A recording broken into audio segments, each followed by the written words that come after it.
This is particularly important, guys. Types of unemployment. The key reason why there's always some unemployment is because the labor market is constantly churning. New jobs being created, all jobs die.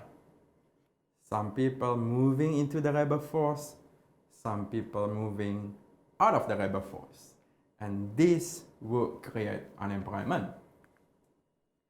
We distinguish among three types of unemployment: frictional, structural, and cyclical. Very important.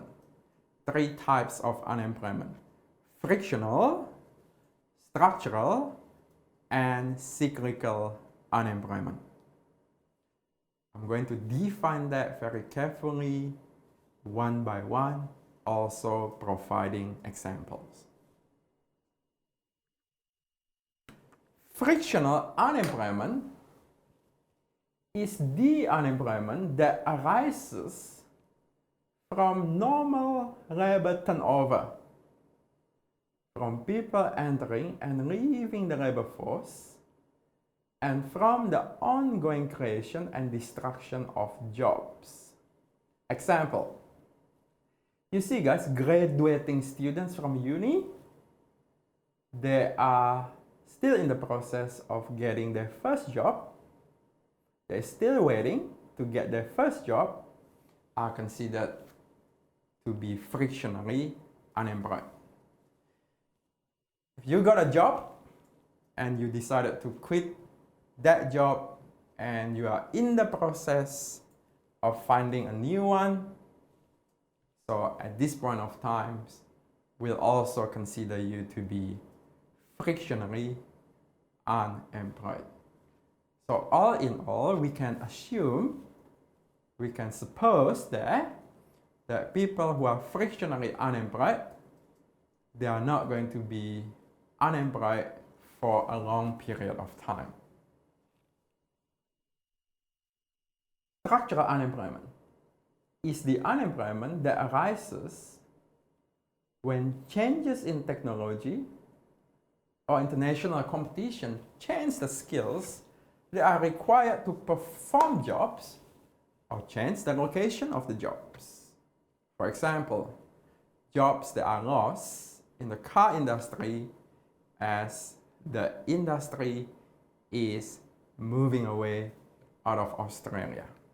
Another example, if somebody cannot get work because he or she is not up to date with the technology or the skills that are required to be able to join the industry, then he or she is considered to be structurally unemployed. Yes, we do expect those who are structurally unemployed tend to be unemployed for a longer period of time as opposed to those who are under frictional unemployment. Cyclical unemployment. This is the fluctuating unemployment over the business cycle that increase during recession and decrease during an expansion.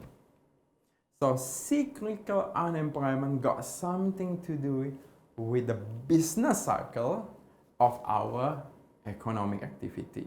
Yes, in the time of recession, we expect cyclical unemployment is going to be higher. For example, during the recession of 2008-2009, due to the global economic crisis, many workers were laid off because the business cycle was in recession at that time. Okay? I hope it's clear, guys, the three types of unemployment.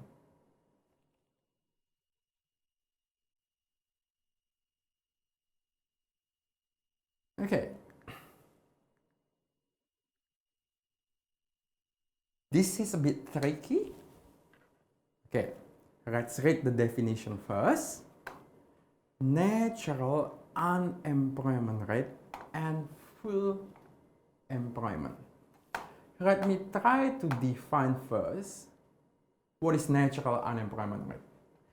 Natural unemployment rate is the natural unemployment as a percentage of the labor force that arises, okay, if you wish to highlight that part, guys, that arises from frictional and structural changes when there is no cyclical unemployment. Let's read the definition again. Natural unemployment is the natural unemployment as a percentage of the labor force that is due to frictional and structural factors when there is 0% of cyclical unemployment. Okay, I will verify this further with the use of some numerical figures later on. Okay, but let me first define full employment as it relates to natural unemployment rate. Full employment occurs when the unemployment rate equals to the natural unemployment rate. At full employment, all the unemployment is due to frictional or structural factors with no cyclical unemployment. That's a bit tricky there. Okay. Let me first emphasize this, guys. Full employment does not mean that our actual unemployment is 0%. When economists refer to full employment, effectively they refer to this. The unemployment rate is just equal to the natural unemployment rate that is due to frictional or structural factors that will naturally occur at any point of time with no cyclical unemployment. Okay, as I promised you guys, now I'm going to use the visualizer to verify this further for you by putting some figures. All right? So, what did I say? First, let's be clear. Full employment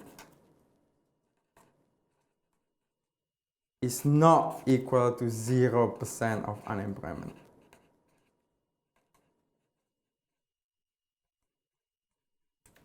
It's impossible at any point of time that the economy will have 0% of unemployment. Correct, guys? Okay. So full employment does not mean 0% of actual unemployment. Okay? Full employment, when economists refer that we are at full employment, effectively what we are saying is this. Our actual unemployment is just equal to the natural rate of unemployment.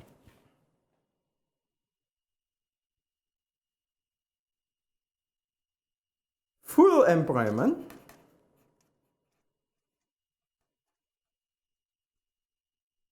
effectively reverses that cyclical unemployment is 0%. Okay? Okay, let me try to put some figures here.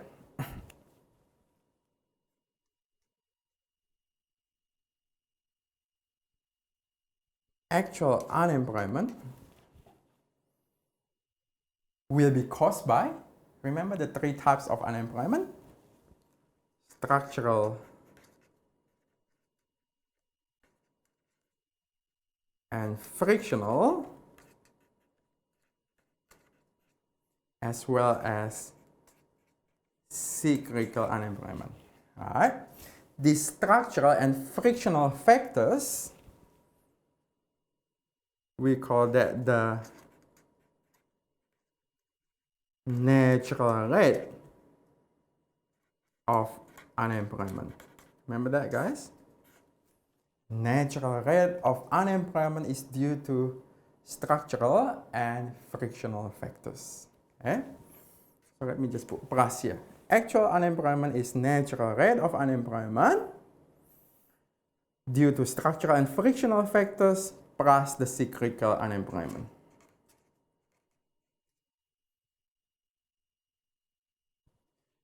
Okay, you see guys, over the past 10 years or so, we could pretty much assume, we could pretty much approximate that Australia's natural rate of unemployment is about 5%. So I'm going to put 5% here. Okay.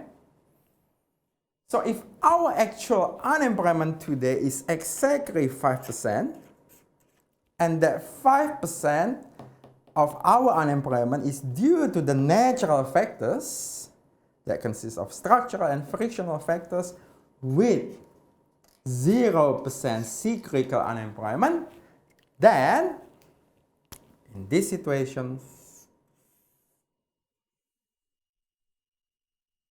economists will refer that we are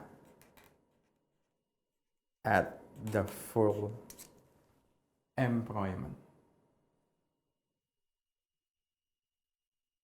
Okay, I'm going to leave it there. For the time being, if you wish, you may want to take a screenshot and try to repeat again my explanation. I'm confident now that you know exactly what I mean by full employment, how does it relate to natural rate of unemployment, how does it relate to cyclical unemployment. I hope that was clear. Well done, guys.